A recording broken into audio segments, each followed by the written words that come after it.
Hey everyone, this is Pastor Patrick back with another baking stream. You guys asked for him, so I'll be happy to oblige this holiday season.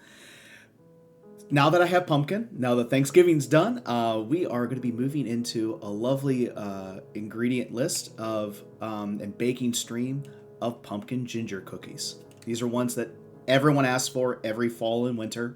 Thought I'd walk you through how I make them, why sometimes I'm a little hesitant making them too, and how you can maybe make them at home. So, first off, I want to run you through a little bit of the ingredients. I break them up in the wet and dry. So, the wet ingredients: butter, sugar.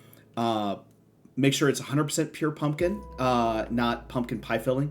It only uses a half cup, so you have another cup or more depending on your size of your can. So you can either make a double batch. I've made pumpkin butter with them before, used them in my oatmeal, used them in my yogurt. Sometimes I've made one pie. You could probably make one pie with just 1 cup of pumpkin. You may have to kind of work your pumpkin pie recipe a little bit for that, but just know that you only need a half cup. Also, 1 egg, molasses. It's a 1/4 cup. Now, if you use brown sugar instead of sugar, you might be able to make it where it's less, but I don't think it's an even transition for that. So you will have to use molasses, and it uses a 1/4 cup, so be aware of that. And of course, vanilla extract. Our dry ingredients runs through a lot of different stuff. So normal flour, baking soda, and salt. Those are things we use in our cookies all the time. But the three major spices is 2 teaspoons of ginger, a teaspoon of cinnamon, and a half teaspoon of clove. Gives it a really nice spice texture that works with this really soft cookie. So I have the ingredients and the directions here as well. We're going to run through these and you're going to see it in the video. So what we're going to do is I'm going to go ahead and pop us over to that. And just bear with me 1 second while I move over to that. Okay, so I have everything up only in 3 bowls. Easy peasy this time. So I went ahead and creamed the butter first before I started the video, just so that it was already ready. And basically gets it all the way to where it's covering the edges and to the point where my beater, when it hits it, it doesn't really move all that much. That lets me know that that butter is well worked and ready to be incorporated into something. So I get the sugar well incorporated into it, which is what I'm doing now. What I then do is have the liquid ingredients in 1 bowl and then the dry ingredients in the other. Again, this is literally just for you all because normally what I would end up doing is I might have the pumpkin laid out in one place, but normally I would just run ingredient by ingredient. What I would sometimes do is do the molasses. I might do a bowl for the egg, the molasses, and the pumpkin. But for the dry ingredients, really what I would end up doing is doing the spices, the baking soda and the salt in first, and then I would slowly add in the flour and just run it by whatever cup measure I was using and use it just kind of slow that way. Mainly because getting ingredients into the bowl while also videotaping is a little different. So it is accommodating. Again, you do it in your home. Feel free to do it by ingredient, by what you want to do. I always do my egg in a bowl because I don't want to get the eggshell in. I've had to pull out eggshell before. Never want to do that again. So instead, I always do it in a bowl.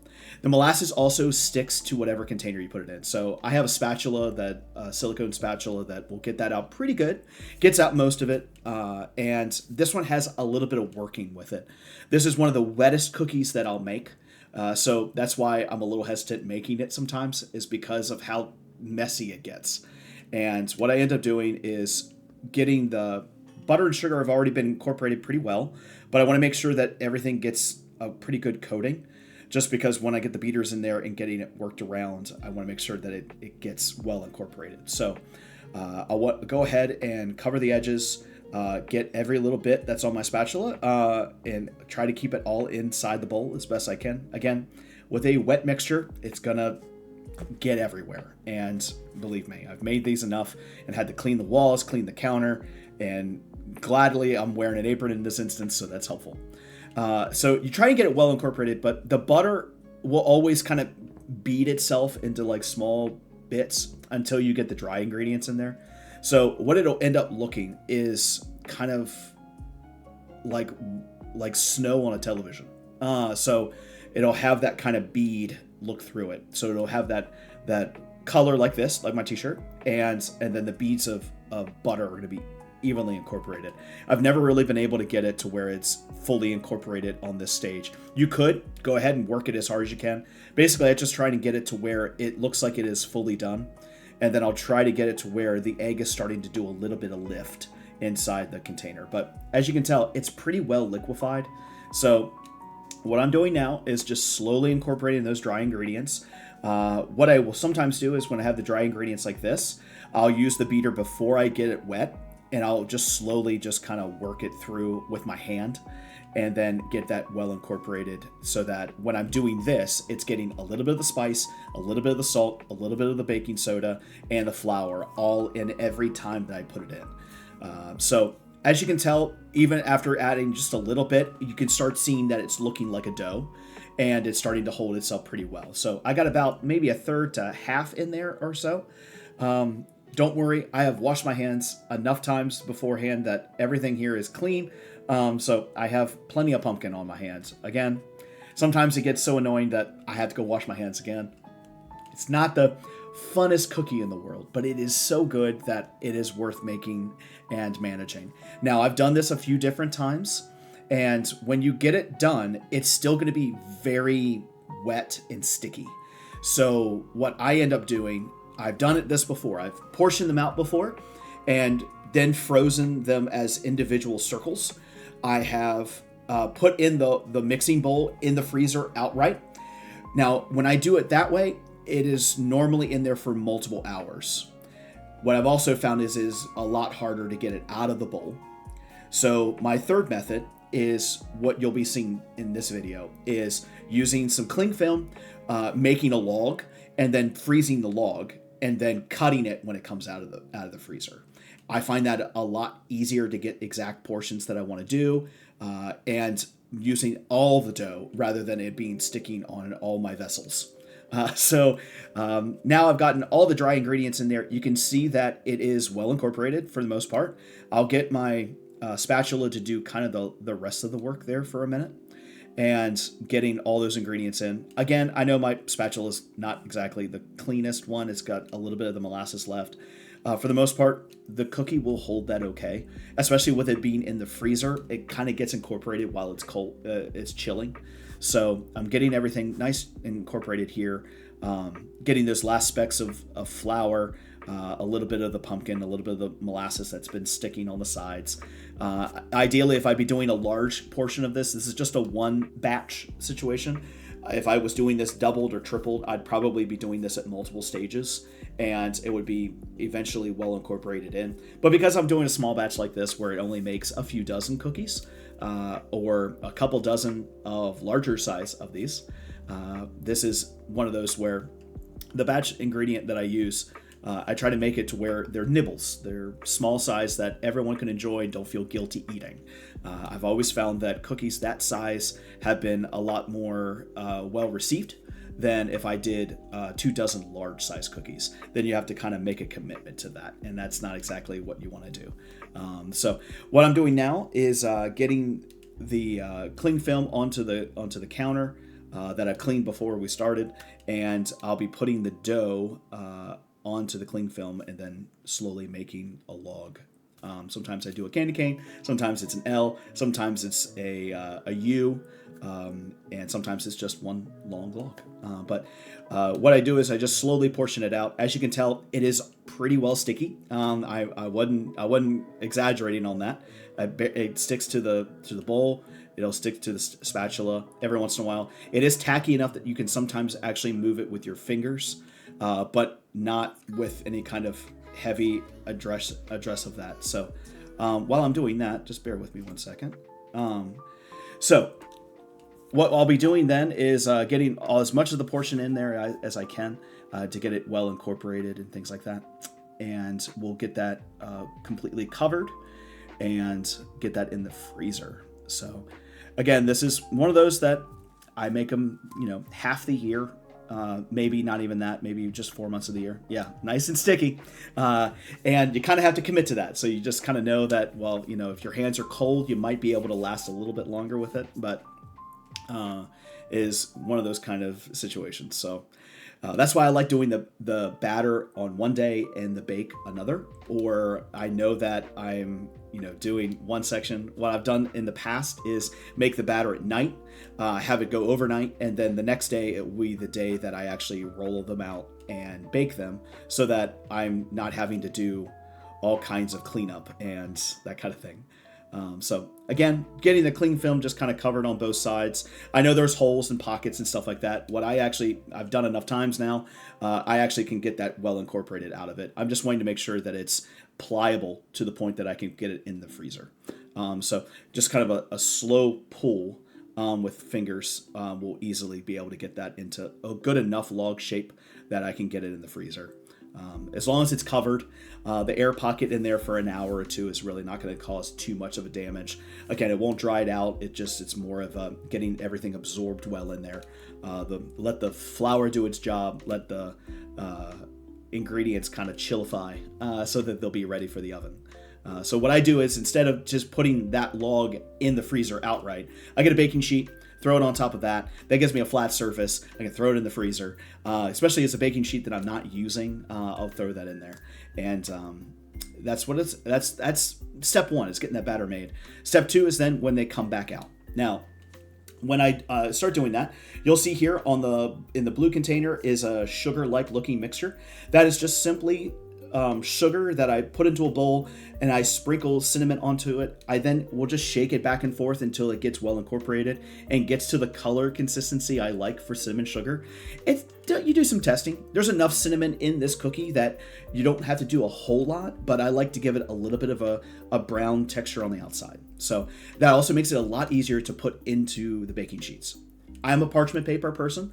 I've always found that making cookies has made my life a lot easier, not having to worry about whether they stick or not. So I always put them on parchment paper, just because it makes it a lot easier. This is my method. So now that I've frozen them, I cut them in the container. I cut them into portions and then cut them into cubes, basically, close enough cubes. You can make them a variance of sizes. I have a couple different sizes in this mix. So what I'll end up doing is making small little cubes. I know that they won't spread out all that much. They kind of puff up a little bit, but they kind of hold to their texture.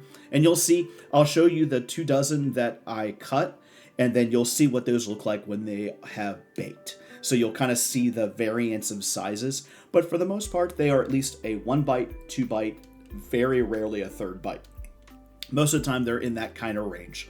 I've seen that when you do them a little bit bigger, they'll take a little bit longer. I might even knock down the temperature in the oven if they're a little bit on the bigger side, mainly because I don't want them to crisp up on the bottom and have a black bottom, and then you barely get the middle part. Now what I'm doing is, basically, I've gotten about a dozen cut. I'll then put them in my hand. My hands are warm enough that I can do that. Slowly just kind of do opposite direction to get them into a ball form. The 6 go in there, shake it around a little bit till they get covered, and then easily just kind of portion them onto the baking sheet. Again, they won't puff up all that much. You'll actually see that I could probably do 4 instead of 3 on the baking sheet, especially when you see them baking. But so I know they'll never touch, I'll just do 3. So I normally do 1 dozen on one sheet, another dozen on another sheet, throw them in the oven on the same level. And then bake all at the same time. Now, my oven can do that. What I will sometimes do, if I have to use a second one, is halfway through the bake, I'll swap them and then go like this, and then they'll be swapped around.